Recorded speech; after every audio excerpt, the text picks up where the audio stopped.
So this is basically a reverse of what we took off. So this one's going to go on first, on there, and go through until it falls into the channel that's in there.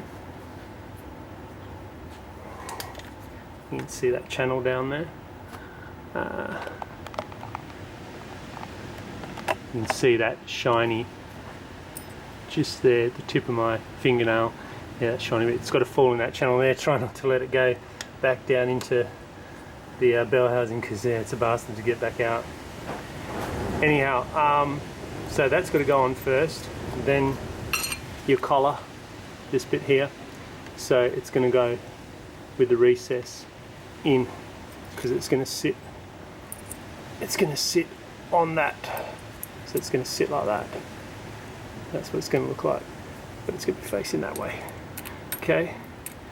Then my brand new bearing, yippee! Pretty proud of that bearing. Day's work for that bearing. Oh well, it's not too bad, I suppose. And then of course the clip. And like I said, I won't be doing the gears right away. I'm really keen to do it, but I won't. So once I put this bearing in and I cover it, I'm going to put the transfer case back on, cover back on, just to keep the dirt and dust out of my new bearings. Alright, let's get that done. Okay, clip is in there, the first one, and now I'm just going to push it in until I hear it snap. Oh, I think that was it. It had to go like 2 millimeters.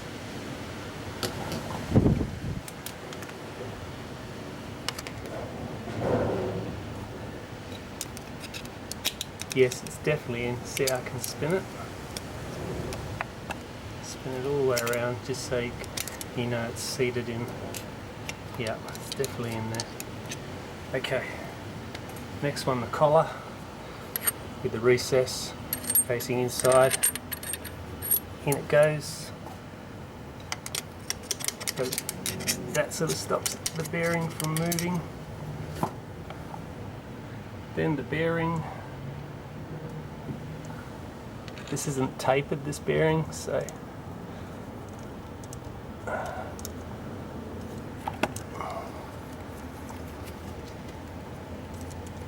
think it would just go on really easy, but it doesn't. I really don't want to be banging on it. Well, the outer race is what's important. The sort of center race here, you'd probably be able to tap on it, but really I would have preferred it just to go in. It's moving, but you can hear like a millimeter if that each time it's going, so I may have to tap that in. You should be able to tap on that center race, that center part, that chrome part there. You don't want to tap on that gold section. Alright, let's try and put that in. My 200 watt globe's cooking something. I think it's the foam on the handle of the actual light. Okay. So what will I need? A rather large socket. Will that do the job? Probably not. No, it won't. Okay.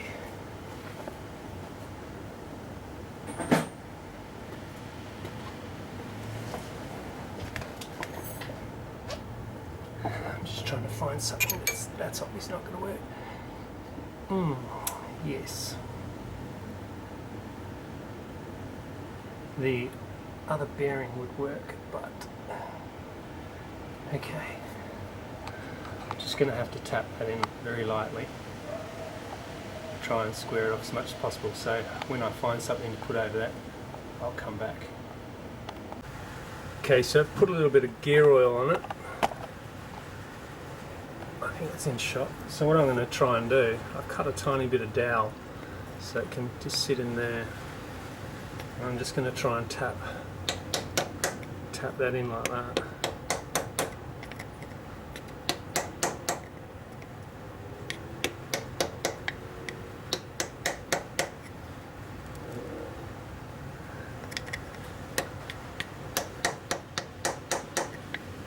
ever so gently.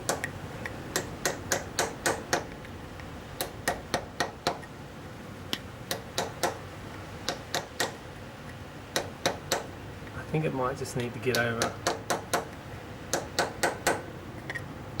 a certain point.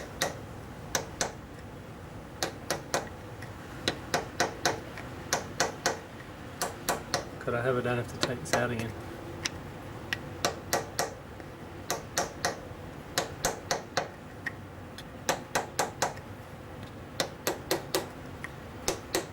It's feeling much easier now.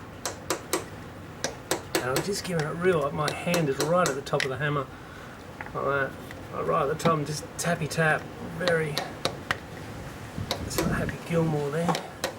Yeah, it's going in, no problem now. I can feel it's a lot easier now. Just had to get over that hump. And you can see I'm really sticking. That chrome part, or the silver part, that ring is a little bit higher than what the gold section there. So when you put that on there, it doesn't touch. I don't know if you can see that in the camera, but it doesn't touch the gold section at all. So I'm just going to keep tapping that in until that gold section is behind the recess for the circlip. It's starting to look really good.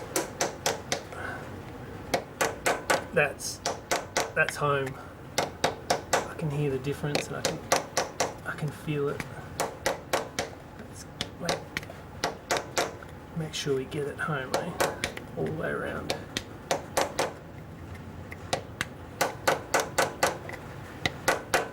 Yeah, I'm comfortable with that. So now it's just a matter of putting this clip in. So squeezing that clip together and putting it in, clipping it in. I prefer those circlip type with the rings. You know, the types that you pull together and pull apart with little holes in them. These ones I'm not as in favour of, but this type. But nevertheless, it's not that hard to compress actually. So I might be able to do that just by hand. It's the best way to do it. Let me get one corner in first. Corner on a circle. Okay. I can't get in there with the camera there, so I'm trying to use my left hand and I'm a righty. So I'll fiddle and put that in and then I'll come back. Alright, that clip's in. Yes, I know, I wussed out. I actually, see there? I actually used the old clip. The other one just had knobs on it. I just didn't like it. I thought it's only a circlip, so it's going to be fine. It's not going to be doing anything. So that is good, I believe. That seems to be okay. So, alright, that all seems to be fine. So now, of course, is when I would be presenting the gears up to it, which I'm not going to do just yet, but I am going to put the ring nut on and just wind it and just throw it around and ruin it and just wind it on, he says.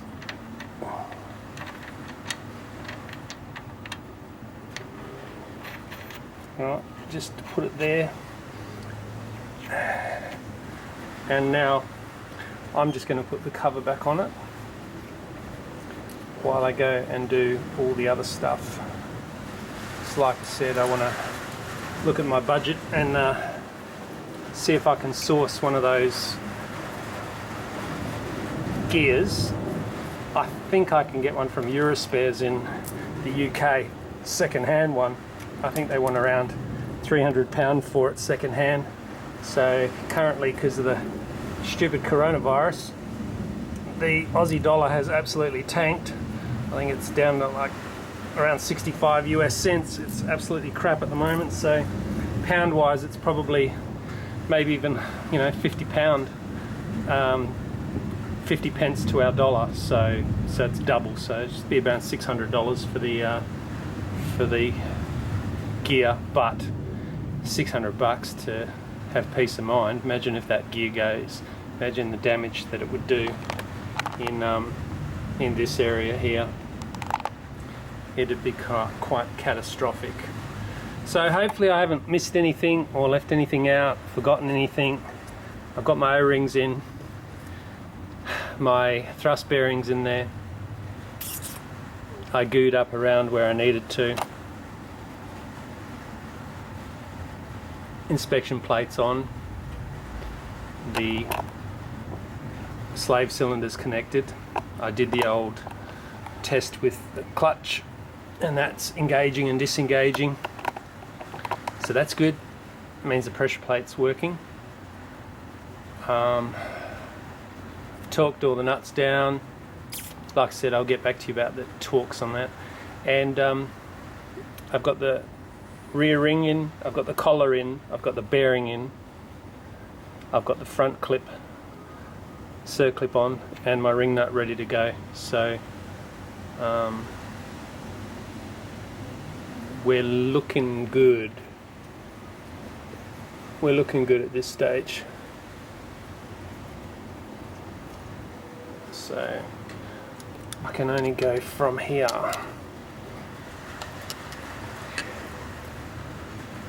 I don't really like that circlip. It sits so far in.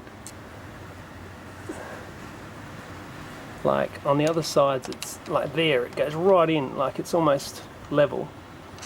And then over here, it's sticking out a mile. Not sure about that. Might look into that. Maybe that new one might sit in there better. I'll have a look at it. I'll let you know what I find out about that. Alright, next job. So just a note, I got the bell housing on relatively easy. So the clutch must have been lined up. That's what I used, my homemade clutch alignment tool. It worked. It's not perfect. Use what you think is the best for you, but it certainly saved me about $60. And it cost about $2, if that. I mean, there's the roll of tape. I didn't even use the whole roll of tape. So, was it worth doing? Yeah, I thought I'd give it a go. You don't have much to lose. If it's not going to work, or you can't line it up, well, you know, you're just going to go buy one, aren't you? But it worked. So, anyhow, that was a win. Cross fingers.